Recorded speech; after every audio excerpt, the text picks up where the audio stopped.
Hey, Scott from MyGrowthRings.com. Here once again is in my sister's basement. And this week's video, we're here to talk about these fancy schmancy push blocks I have back here.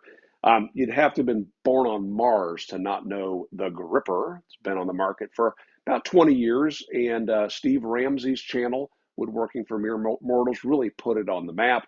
And there's got to be hundreds of videos on YouTube showing how to use it. Now, what's interesting is there are now a few new competitors on the market.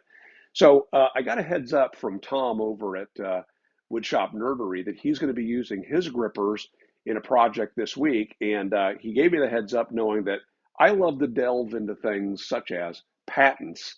And he and I were both curious whether these newfangled versions are going to infringe on the grippers patents in any way. So just a heads up. Typically midweek, I do a follow-up to these videos where I answer your questions, comments, and cheap shots. And this week, not only will I be doing that, but we're going to take a look at the patents that are affected by these, we'll call them clones for now. So this video really isn't a deep dive into any one of these. There's tons of videos out there that do that. I just want to play with them and thought you might want to see them as well. And when we're done with this, I'll kind of give you my thoughts on it. But I look forward to your questions and comments, and we'll address those midweek. In a previous video, I ran through the Shopsmith safety kit that includes a push block, a push stick, which is lost in my shop, so we'll pretend this is my push stick, a feather board to help keep the stock tight against the fence and to keep my hands safely away from the blade, and for narrow rips where my fence is maybe too close to use a push block or even my push stick, I have this device, which is called a fence straddler, that straddles the fence and pushes through the stock with this little shoulder on the back. I think these are great tools. I will continue to use these for most things.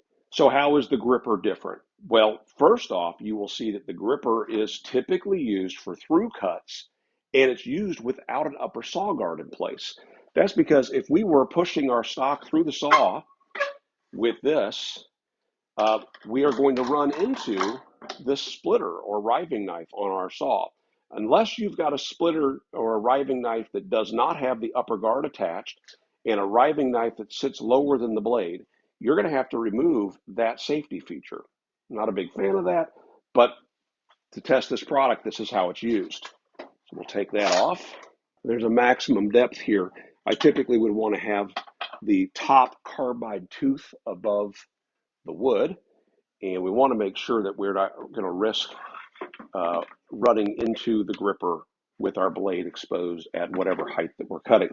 Additionally, you can see that I can move this intermediate member to get me clearance away from the blade, but supporting the stock. So depending upon how narrow a piece I'm ripping, I can position that anywhere I like. You'll also notice that the pusher is a different size on each side. Of course, there are technical terms for these that I don't know, but that's what I'm going to call it for now. This has got a very, very sticky non-slip surface on it, and I like that. So let's give this a shot. Make sure that we're positioned. Ooh, we need to move our middle pusher over a ways, and let's get ourselves set up to make a narrow cut. I think something like that will put this to the test.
So one interesting observation about using the gripper, it's intended to be used with the face of this firmly against the fence. And so you're guiding not only your board against the fence, but also the push block. I'm not used to that. I'm used to keeping a bit of a space between the fence and the push block, but I also don't typically use a push block for cutting directly across the blade and pushing thin stock through. This would have been the thing I would have used my own homemade Jack the Stripper product, which you can check out the video of that. Now let's take a look at the Miles Craft. The Miles Craft GrabberPRO. It's part of a family of push blocks that have the Grabber name. You'll notice that this also has a movable centerpiece, but it moves a little bit different. It's gliding on these tubular ways here, and you can see I can slide both the center one and the sides. It also has a narrow piece here, a wider piece here, and it came with a spare 1/8-inch pusher. Additionally, it comes standard with this little rear push piece that is sacrificial. So if I have that hanging off the back of my stock, for example, as I cut this, the blade's going to pass right through that. So this is something that you'll occasionally need to replace.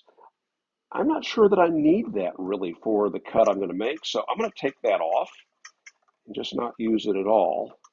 And then you'll also notice that standard with this as well as the gripper, I have this wider piece that would allow me to have either some additional support on my to the side of additional support on wider stock, or this can be used to guide this against the table surface if you're working with stock that's narrow, maybe a little tippy.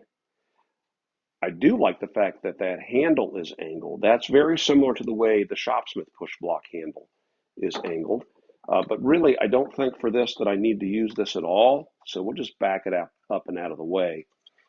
And let's set this as we had the other. We'll bring it in for a relatively tight cut.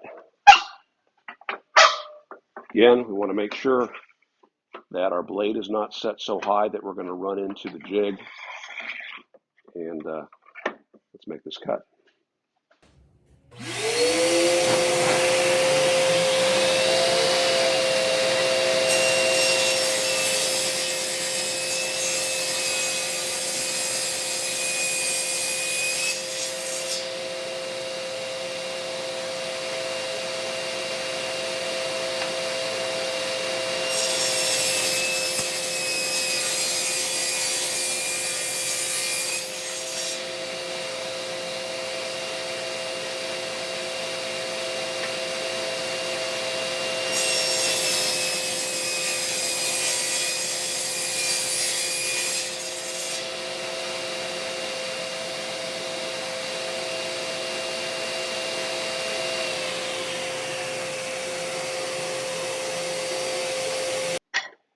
I don't notice if you notice how much bigger this is than the gripper.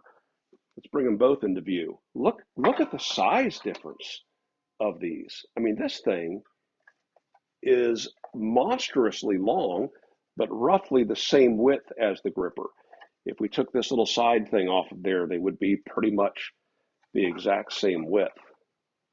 Also, nice non-slip surface. I think I have to give it, though, to the gripper. It seems to have a little better traction. I noticed as I pulled away from the blade that my two pieces, the kerf between them changed, which didn't happen when I was using the gripper. So this last one is weird. Delmar tools. It has a fixed little side doohickey that is not adjustable. It doesn't adjust up in height in any way. So this is used so that as you put this against your stock, you drop this little wheel down. You press this button, drop the wheel down, and then that will guide on the surface of your table. I say wheel, it doesn't rotate in any way. You can see it slides on dovetailed ways. And as we push that button in, we just manually slide that up and down. Also, in order to move this centerpiece, there is a thumb wheel that you turn, and you can turn that from the top, make your adjustment. Now I'm gonna get rid of this piece because it just doesn't make any sense to me for this cut.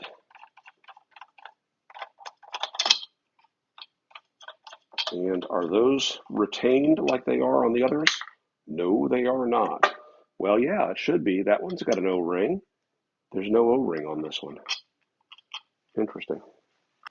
So with this set up so that we're going to be able to make it past the blade, um, my board is too wide for this to extend beyond, so it's going to need to be adjusted to fit and be supported by the board itself. That seems to be about right.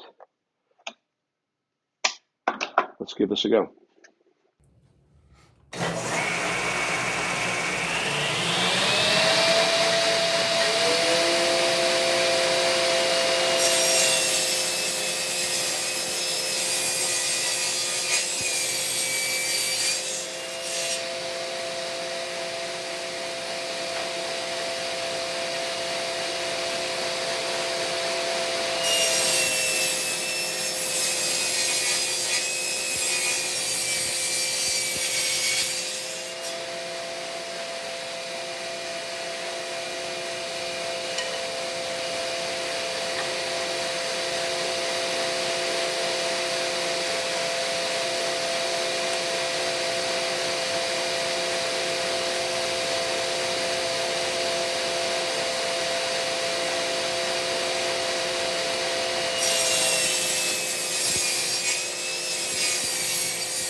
Oh man, did you see what happened? This doesn't feel very grippy at all. I did make that adjustment while I was in the middle of my cut because not middle of the cut, but between cuts, because as you're ripping, your stock's getting narrower and narrower, and I got to where this was hanging off of the stock. Also notice that if my fence were in a slightly different position, I'd be running down in the miter slot, which is not a problem. But as I completed that cut and turned, that stock was going all over the place. I don't know if that's somehow being affected by the little wheel here. Um, Look at that. I'm applying what I think is consistent downward pressure. All right, there we go. Yeah, it's quite possible to have that tipped in such a way where you're not getting pressure over your stock. Um, yeah, this one, I had my questions about it, but I don't, first impression, I don't like that. So as I said, that's by no means an exhaustive test of these push blocks, but right out of the gate, I don't like this Delmar push block at all. I've always liked the Grr-Ripper, though I've never felt the need to own one, again, because of the Shopsmith safety kit that I have. If I did find that I was needing to make cuts without the upper saw guard, I like that because it actually replaces about 3 of those Shopsmith tools. It is a push block. However, unlike a push block, I can run that directly over the blade. So it's like a push stick, and I can also go very, very close to the fence. So it's like the fence straddler. So it's like those 3 tools all in one. If I didn't have the Shopsmith safety kit, I have no question I would own either the Grr-Ripper or the Grabber.